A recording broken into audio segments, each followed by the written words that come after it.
नमस्कार, हमारे चैनल में आप सभी का स्वागत है। तो आज हम आप लोगों के लिए लेकर के आए हैं कि साबुन पे धागा लपेटें और हो जाएगा कमाल। हमारे सारे काम हो जाएंगे चुटकियों में। तो चलिए हम, जैसे कि होता है कि पुरानी दादी नानी की कहावतें जो होती हैं वो बिल्कुल सही होती हैं। तो मैं आप लोगों के लिए आज बहुत ध्यान देने योग्य बातें लेकर के आई हूँ, जिनको बहुत ही ध्यान से आप लोग देखिए। क्योंकि अक्सर हम देखते हैं कि 10 औरतों में से 5 औरतें ऐसी हैं जिनका वज़न काफ़ी तेज़ी से बढ़ता है और बहुत ही परेशान रहती हैं। तो उसके लिए हम लोग क्या गलतियाँ करते हैं?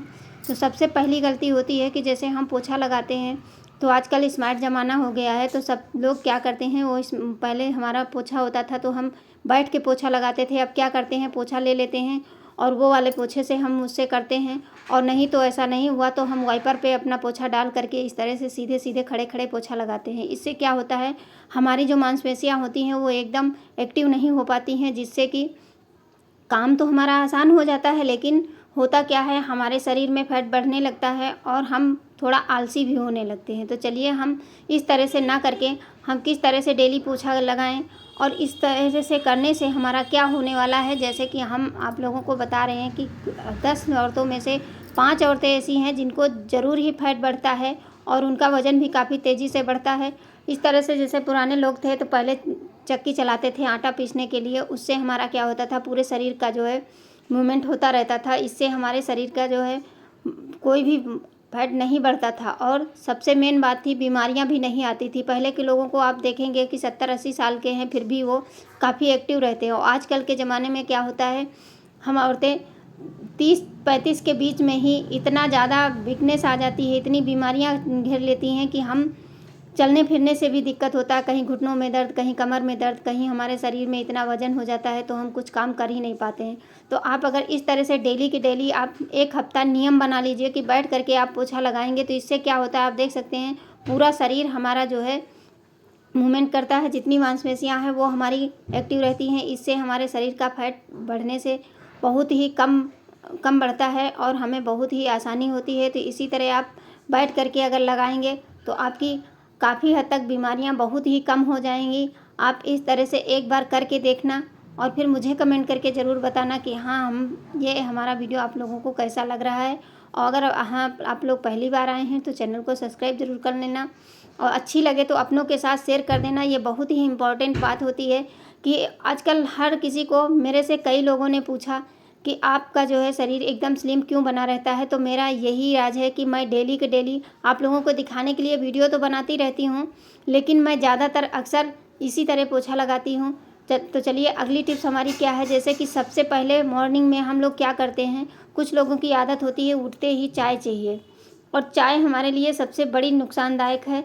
तो इसके लिए सबसे पहला काम हमारा होना चाहिए, एक गिलास पानी आप उठिए, ब्रश करिए, ब्रश करने के बाद में एक गिलास पानी हल्का गुनगुना करिए, यानी कि थोड़ा सा गर्म होना चाहिए, ज़्यादा नहीं, जितना आप पी सकें उस हिसाब से गर्म करिए और गिलास में गिरा लीजिए। उसके बाद में आप इसमें एक सीक्रेट चीज़ मिला देंगे। इससे क्या होगा, हमारे शरीर की जो इम्यूनिटी होती है वो मजबूत रहेगी और हमारे शरीर में बीमारियां भी बहुत कम ही आएंगी। तो इस तरह से क्या करेंगे हम आगे, इसमें हम ले लेंगे हनी। हनी सभी के घर में होता है और हम औरतों को तो ये बहुत ही ज़रूरी होता है। डेली के डेली आप ज़्यादा नहीं, सिर्फ 2-3 बूंद ही डाल के मॉर्निंग में खाली पेट जब भी पिएं तो 2-3 बूंद डालें और उसको मिक्स करके हल्के गुनगुने पानी के साथ पिएंगे। तो इससे हमारे शरीर का जो है वज़न नहीं बढ़ेगा और हमारा शरीर एकदम फिट रहने वाला है। तो इस तरह से आप सुबह सुबह सबसे पहला काम ये कर लें। ये 2 काम आप करने लगेंगे तो इससे आपका क्या होगा, आपके शरीर का वज़न नहीं बढ़ेगा और अगर बढ़ चुका है तो वो भी काफ़ी हद तक कम हो जाएगा। आप एक बार ट्राई करके देखना।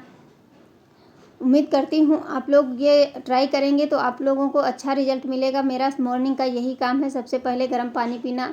तो चलिए अगली टिप्स हमारी क्या है। जैसे कि बारिश के मौसम में क्या होता है, हमारी उंगलियों में खुजलियाँ होने लगती, जैसे कहीं कीचड़ या पानी में गए तो हमारे पैरों में जो खुजली होती है, कहीं सड़न हो जाती है। मतलब गांव देहात में देखा जाए तो कीचड़ में जाने से उंगलियां सड़ जाती हैं तो काफ़ी प्रॉब्लम आती है। तो उसके लिए हम क्या करेंगे, जब हाथ पैर धुल के नहा के बैठें उसके बाद में हम क्या करेंगे, इसमें हम हल्का गुनगुना करके, जो कड़वा तेल होता है, सरसों का, पेवर सरसों का तेल होना चाहिए, वो तेल ले लीजिए और लेने के बाद में उसको हम गुनगुना ही, जितना अपने पैरों में सह पाए उतना गुनगुना तेल अपने उंगलियों के बीच में आप इस तरह से लगा लेंगे।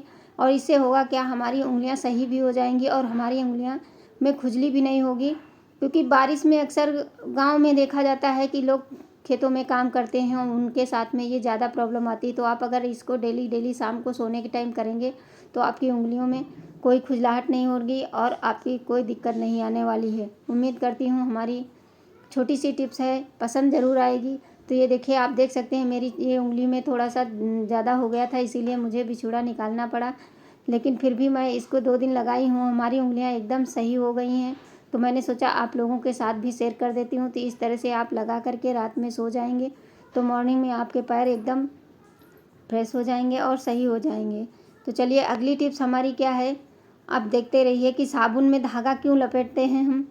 साबुन में धागा लपेटने का मेन रीज़न ये होता है कि जैसे कभी हम क्या करते हैं, आप देख सकते हैं मेरे पैर एकदम इसी तरह आपको अप्लाई करना है और रात के टाइम करना है, मॉर्निंग में बिल्कुल भी मत करिए।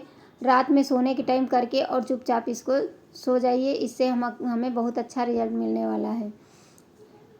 तो चलिए आप लोगों को हम ये छोटी छोटी टिप्स होती हैं जो पुराने लोग दादी नानी बताती थी, उनके बताए अनुसार अगर चलेंगे तो हमारा शरीर एकदम फिट रहने वाला है। तो चलिए अगली टिप्स हमारी क्या है, जैसे साबुन को हम खोलते हैं और इसको हम नहाने बैठते हैं और गीला होता है तो ये बहुत जल्दी फिसलने लगता है। तो अगर कहीं अटैच बाथरूम है तो ये लैट्रिन में भी चली जाती है, तो फिर इसको लगाने का मन भी नहीं करता है। तो इसके लिए हम क्या करेंगे, कोई भी रील ले लीजिए, धागा आपके पास जो भी हो बेकार पड़ा हो, उसको इस तरह से इसके ऊपर लपेट देंगे। लपेटने से क्या होगा, जब भी हम ये साबुन को अप्लाई करेंगे तो ये फिसलेगी नहीं, आप जितने पे लगाएंगे वहीं आपके हाथ ही में रहने वाला है।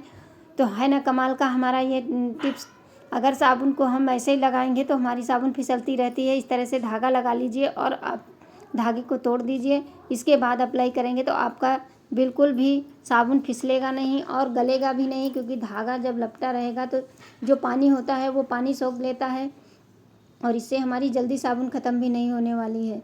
तो उम्मीद करती हूँ छोटी छोटी टिप्स आप लोगों को ज़रूर पसंद आई होंगी। पसंद आए तो लाइक शेयर ज़रूर करना और कहाँ से देख रहे हैं ज़रूर